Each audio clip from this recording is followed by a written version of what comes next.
नमस्कार, जय श्री कृष्ण। आज हम फिर हाजिर हैं इस संडे सत्संग में।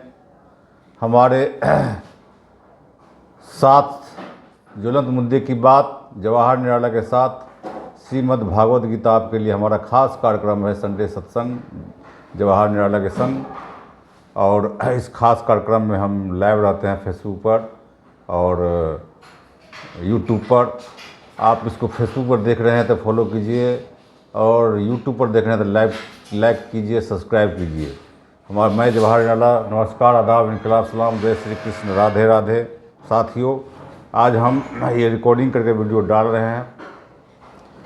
तो सबसे बड़ी बात जो देश में चल रहा है अभी, चुनाव, महाभारत महासंग्राम, उसके लिए बात कर रहे हैं कि तीसरे चरण का चुनाव हो गया, चौथा चरण का चुनाव सोमवार को होने वाला है।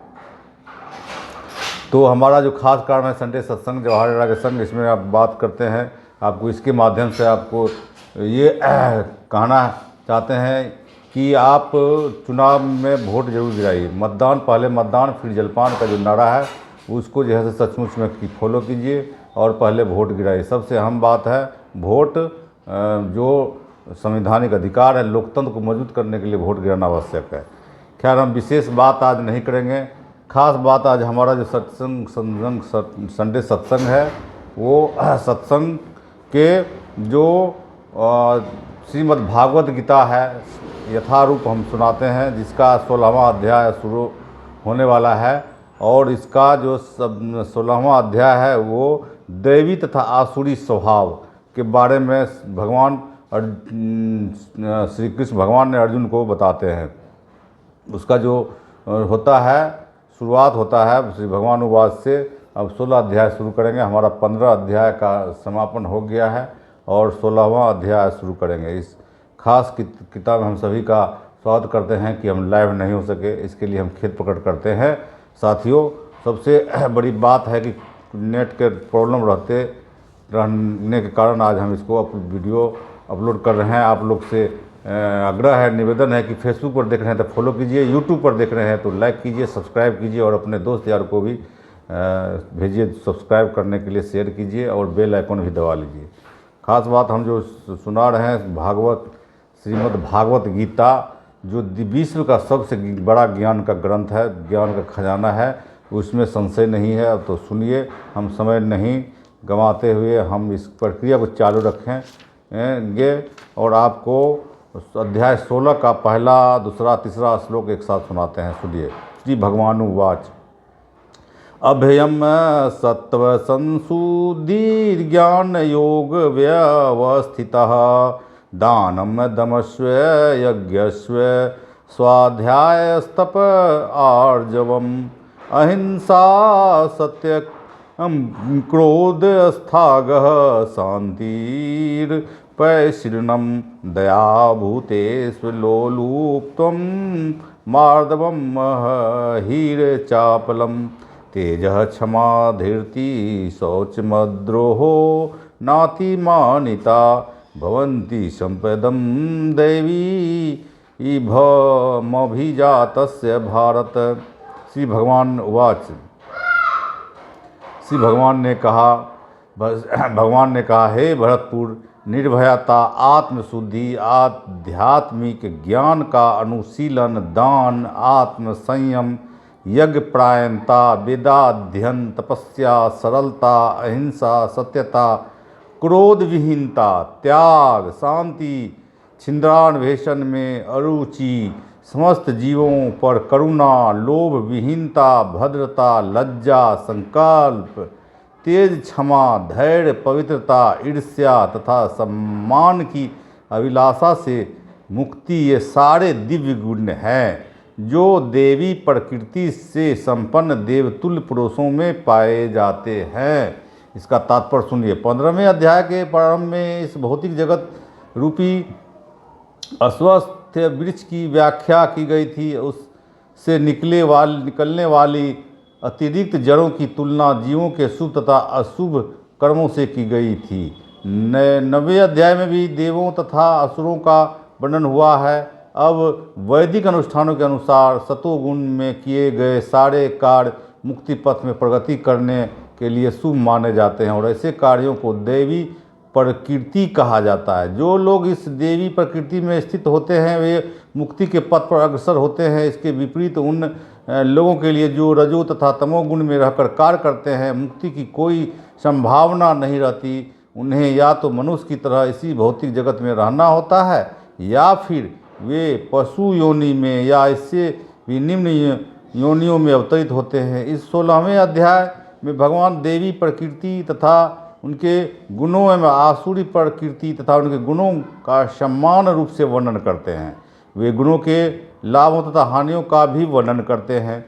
दिव्य गुणों या देवी प्रवृत्तियों से युक्त उत्पन्न व्यक्ति के प्रसंग में प्रयुक्त अभिजातस्य शब्द बहुत सारघर्मित है। देवी परिवेश में संतान उत्पन्न करने का वैदिक शास्त्रों में गर्भाधान संस्कार कहा गया है। यदि माता पिता चाहते हैं कि दिव्य गुणों से युक्त संतान उत्पन्न हो तो उन्हें सामाजिक जीवन में मनुष्यों के लिए बताए गए 10 नियमों का पालन करना चाहिए। भगवद गीता में हम पहले भी पढ़ चुके हैं कि अच्छी संतान उत्पन्न करने के निमित्त मैथुन जीवन साक्षात कृष्ण है। मैथुन जीवन गणहित नहीं है। यदि इसका कृष्ण भावनामृत में प्रयोग किया जाए, जो लोग कृष्ण भावनामृत में हैं कम से कम उन्हें तो कुत्ते बिल्लियों की तरह संतानें उत्पन्न नहीं करनी चाहिए। उन्हें ऐसी संतानें उत्पन्न करनी चाहिए जो जन्म लेने के पश्चात कृष्ण भावना भावित हो सके। कृष्ण भावनामृत में तल्लीन माता पिता से उत्पन्न संतानों को इतना लाभ तो मिलना ही चाहिए। वर्णाश्रम धर्म नामक सामाजिक संस्था जो समाज को सामाजिक जीवन के 4 विभागों एवं काम धंधों तथा वाहनों में 4 विभागों में विभाजित करती है, मानव समाज को जन्म के अनुसार विभाजित करने के उद्देश्य से नहीं है। ऐसा विभाजन शैक्षिक योग्यताओं के आधार पर किया जाता है। ये विभाजन समाज के शांति तथा संपन्नता बनाए रखने के लिए है। यहाँ पर जिन गुणों का उल्लेख हुआ है उन्हें दिव्य कहा गया है और वे आध्यात्मिक ज्ञान में प्रगति करने वाले व्यक्तियों के निमित्त हैं जिससे वे भौतिक जगत से मुक्त हो सके। वर्णाश्रम संस्था में सन्यासी को समस्त सामाजिक वर्णों तथा आश्रमों में प्रधान या गुरु माना जाता है। ब्राह्मण को समाज में 3 वर्ण क्षत्रिय वैश्य तथा शूद्रों का गुरु माना जाता है, लेकिन सन्यासी संस्था के शीर्ष पर होता है और ब्राह्मणों का भी गुरु माना जाता है। सन्यासी की पहली योग्यता निर्भयता होनी चाहिए, क्योंकि सन्यासी को किसी सहायक के बिना एकाकी रहना होता है। अतएव भगवान की कृपा ही उसका एकमात्र आश्रय होता है। जो यह सोचता है कि सारे संबंध तोड़ लेने के बाद मेरी रक्षा कौन करेगा, तो उसे संन्यास आश्रम स्वीकार नहीं करना चाहिए। उसे यह पूर्ण विश्वास होना चाहिए कि कृष्ण या अंतर्यामी स्वरूप परमात्मा सदैव अंतर में रहते हैं। वे सब कुछ देखते रहते हैं और जानते हैं कि कोई क्या करना चाहता है। इस तरह मनुष्य को दृढ़ विश्वास होना चाहिए कि परमात्मा स्वरूप कृष्ण शरणागत व्यक्ति की रक्षा करेंगे। उसे सोचना चाहिए मैं कभी अकेला नहीं हूँ, भले ही मैं गहनतम जंगल में क्यों न रहूँ, मेरा साथ कृष्ण देंगे और तब सब तरह से मेरी रक्षा करेंगे। ऐसा विश्वास अभयम या निर्भयता कहलाता है। संन्यास आश्रम में व्यक्ति की ऐसी मनोदशा आवश्यक है, तब उसे अपने अस्तित्व को शुद्ध करना होता है। संन्यास आश्रम में पालन किए जाने के लिए अनेक विधि विधान हैं। इनमें सबसे महत्वपूर्ण यह है कि सन्यासी को किसी स्त्री के साथ घनिष्ठ संबंध नहीं रखना चाहिए। उसे एकांत स्थान में स्त्री से बातें करने तक मनाही है। भगवान चैतन्य आदर्श सन्यासी थे। वे जब वे पुरी में रह रहे थे तो उनकी भक्तियों को उनके पास नमस्कार करने तक के लिए नहीं आने दिया जाता था। उन्हें दूर से ही प्रणाम करने के लिए आदेश था। यह स्त्री जाति के प्रति घृणा भाव का चिन्ह नहीं था, अपितु सन्यासी पर लगाया गया प्रतिबंध था कि उसे स्त्रियों से निकट संपर्क नहीं रखना चाहिए। मनुष्य को अपने अस्तित्व को शुद्ध बनाने के लिए जीवन की विशेष परिस्थिति में विधि विधानों का पालन करना होता है। सन्यासी के लिए स्त्रियों के साथ घनिष्ठ संबंध तथा इंद्रिय तृप्ति के लिए धन संग्रह वर्जित है। आदर्श सन्यासी तो स्वयं भगवान चैतन्य थे और उसके जीवन में हमें यह सीख लेनी चाहिए कि स्त्रियों के विषय में कितने कठोर थे। यद्यपि वे भगवान के सबसे वेदांत अवतार माने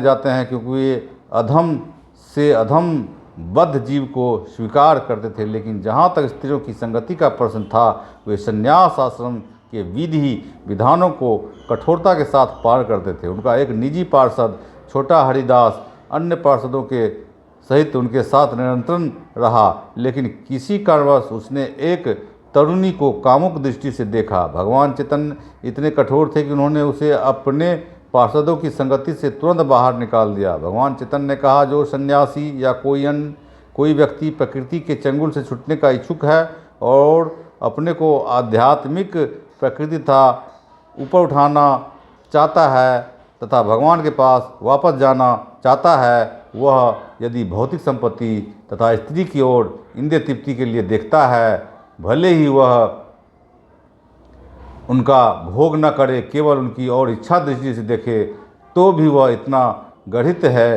कि उसके लिए श्रेयस्कर होगा कि वह ऐसी अवैध इच्छाएँ करने के पूर्व आत्महत्या कर ले।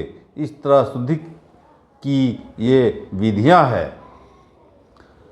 अगला गुण है ज्ञान योग व्यवस्थिति। ज्ञान के अनुशीलन में संलग्न रहना सन्यासी का जीवन गृहस्थ तथा उन सबों को जो आध्यात्मिक उन्नति के वास्तविक जीवन को भूल चुके हैं ज्ञान वितरित करने के लिए होता है। सन्यासी से आशा की जाती है कि वह अपनी जीविका के लिए द्वार द्वार भिक्षाटन करे, लेकिन इसका अर्थ यह नहीं है कि वह भिक्षुक है।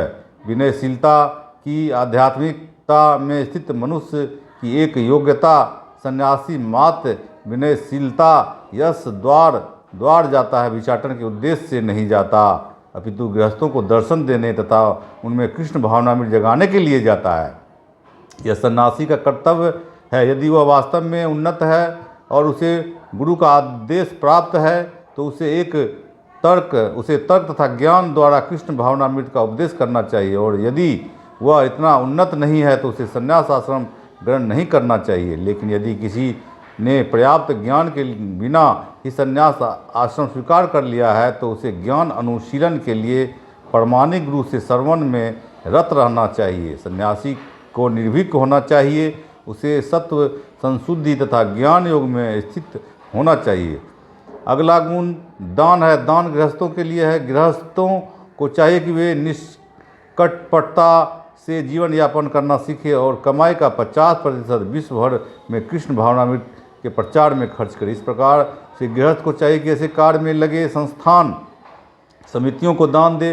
दान योग पात्र को दिया जाना चाहिए, जैसा आगे वर्णन किया जाएगा। दान भी कई तरह का होता है, यथा सतोगुण रजोगुण तथा तमोगुण में दिया गया दान। सतोगुण में दिए जाने वाले दान की संस्तुति शास्त्री ने की है, लेकिन रजो तथा तमोगुण में दिए गए दान की संस्तुति नहीं है, क्योंकि यह धन का अपव्यय मात्र है। संसार भर में कृष्ण भावनामृत के प्रचार हेतु दान दिया जाना चाहिए। ऐसा दान सतोगुणी होता है। जहाँ तक दम आत्म संयम का प्रश्न है, यह धार्मिक समाज के अन्य आश्रमों के लिए नहीं है, अपितु गृहस्थ के लिए विशेष रूप से। यद्यपि उनकी पत्नी होती है, लेकिन उसे चाहिए कि व्यर्थ ही अपनी इंद्रियों को विषय भोग की ओर न मोड़े। गृहस्थों पर भी मैथुन जीवन के लिए प्रतिबंध है। उनका उपयोग केवल संतानोत्पत्ति के लिए किया जाना चाहिए। यदि वह संतान नहीं चाहता तो उसे अपनी पत्नी के साथ विषय भोग में लिप्त नहीं होना चाहिए। आधुनिक समाज मैथुन जीवन का भोग करने के लिए निरोध विधियों का या अन्य घृणित विधियों का उपयोग करते हैं, जिससे संतान का उत्तरदायित्व।